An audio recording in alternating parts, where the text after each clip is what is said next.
Follow রাখবে। Okay, mister Roy is the most unhappy man in the world.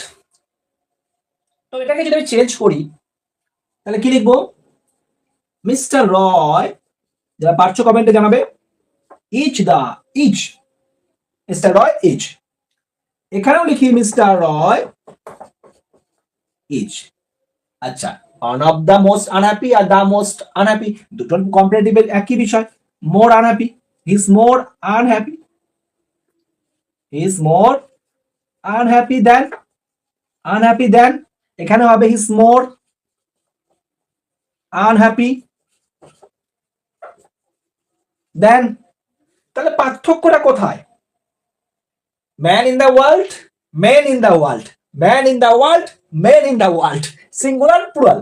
তাহলে আমি এখানে লিখবো দেনের পর ফাঁকা লিখেছি, লিখছি other man in the world, man in the world.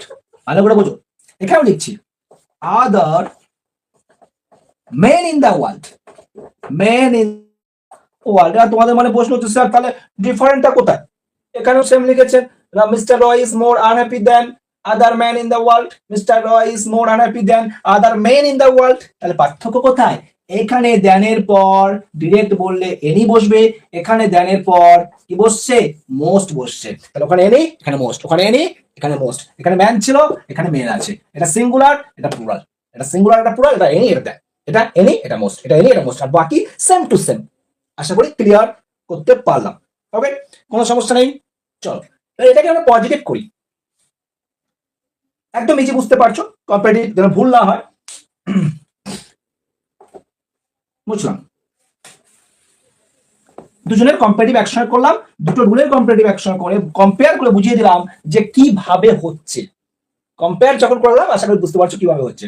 এবার আমরা চলে আসি পজিটিভ, দুটোরই পজিটিভ করবো।